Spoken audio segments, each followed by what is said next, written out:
Olá, seja bem-vindo a mais uma edição do UFG Entrevistas. Hoje nós estamos recebendo o professor Ricardo Lima, que é secretário de Promoção de Segurança e Direitos Humanos da UFG e também professor do programa interdisciplinar em pós-graduação em Direitos Humanos. E hoje a gente vai falar de segurança pública na UFG, no Brasil e no mundo, né? Por que não? Então acho que a nossa primeira pergunta pode ser já que pensando mais na UFG, tem se debatido muito a segurança no campus.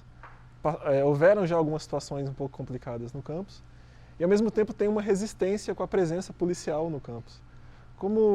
Qual que é a saída, qual a estratégia que a gente pode pensar em termos de segurança na hora de falar da UFG?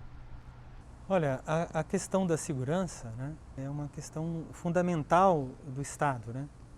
O Estado democrático é o detentor do uso legítimo da força.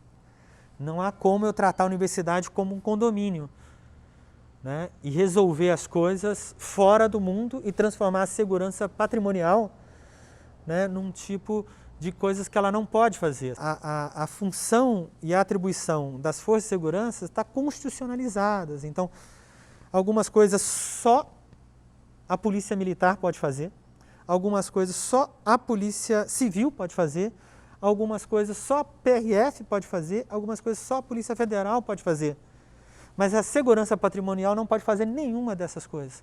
Então, sempre que há um assalto, uma violência, né, sempre que há um crime na universidade, não tem como isso não ser integrado ao sistema de justiça. A Secretaria de Promoção da Segurança e Direitos Humanos, né, ela não pode agir no lugar das forças de segurança. Senão, eu teria transformado num tipo de milícia, né? Eu tenho um desenho da segurança pública brasileira quase único no mundo.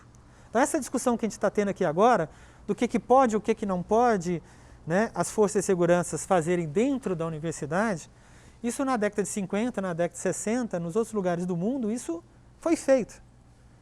Na década de 60, a universidade, né, que está em Nova York, já estabeleceu um protocolo, aconteceu dentro da universidade, como é que a polícia deve agir, porque só ela pode agir. Aqui no Brasil, né, isso ainda está para se fazer. A polícia não pode não vir quando chamada, porque só ela pode agir, ela não pode fazer omissão de socorro. Assim, ou eu tenho uma integração com as forças de segurança. O que é a integração? Né, eu tenho uma traquitana na universidade, que são 2.000 câmeras. O que elas podem fazer? Elas podem produzir autoria e materialidade, né?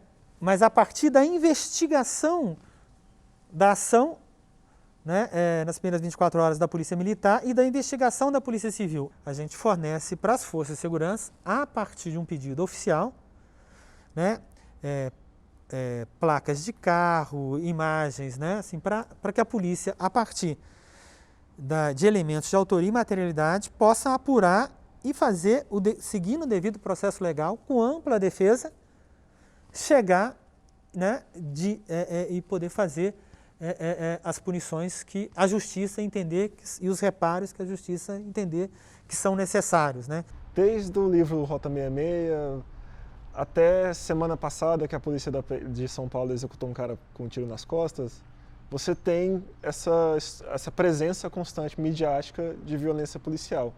Por que o tempo passa e as práticas não mudam, né, de abordagem? Alguns teóricos defendem a desmilitarização da polícia. A gente sai de um período de ditadura militar para um período de pleno funcionamento da democracia e essa coisa não muda, né? Então, assim, só pode, se não é a forma de governo, e se não é o tipo de eleições, se não é o tipo de contratação. Então, de 88 para cá, todo mundo entrou por concurso, né? Então, tem alguma coisa para além da conjuntura que é permanente, que é estrutural. Então, ou eu mexo nessa estrutura, né,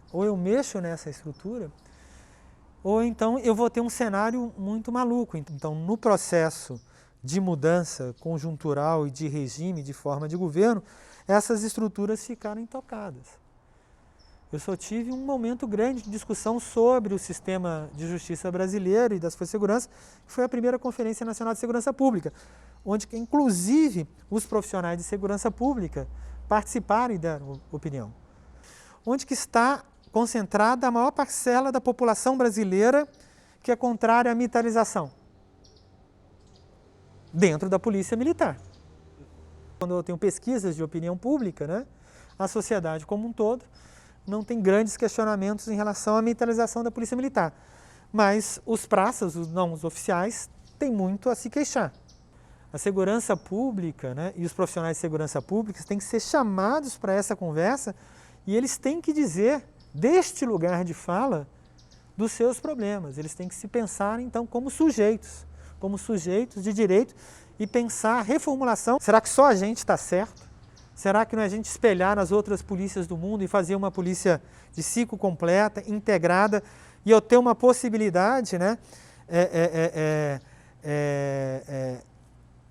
de discutindo com a sociedade, né, fazer esses arranjos, porque senão, se eu não cuidar disso, eu sempre vou estar nessa esfera onde que tudo dá errado.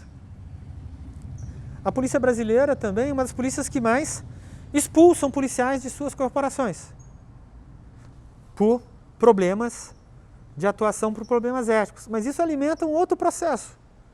Se a gente pensar as milícias no Brasil, qual que é a fonte? São de ex-policiais. Tem só uma última pergunta, que foi à luz da execução do George Floyd lá nos Estados Unidos, reacendeu uma discussão aqui no Brasil sobre como a maior parte dos civis mortos pela polícia são negros de baixa renda. E aí, por um lado, você tem pessoas que defendem que não há como negar essa questão racial na letalidade da polícia, e parte das pessoas que quer fingir que isso não é uma questão.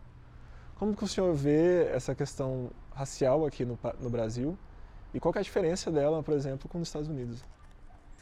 Veja, assim, tanto no Brasil como nos Estados Unidos, né, novamente vamos falar de estrutura, né, eu tenho um racismo estrutural.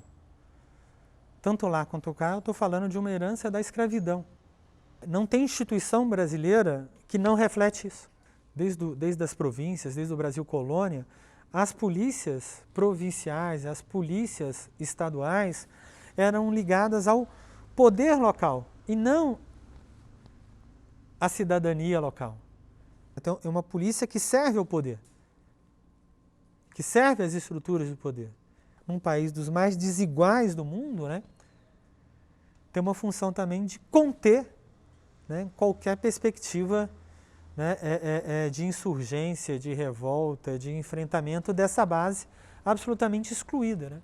Pensar essa formação, pensar em integração e pensar na qualidade, né, do sistema de justiça para que ele possa produzir cada vez mais elementos de autoria e materialidade para fazer o controle e o uso da força legítima e das punições, né, que o nosso contrato diz que tem que ser, né, seguindo o devido processo legal, garantindo sempre o direito de ampla defesa. Né? É isso que acho que a universidade pode fazer.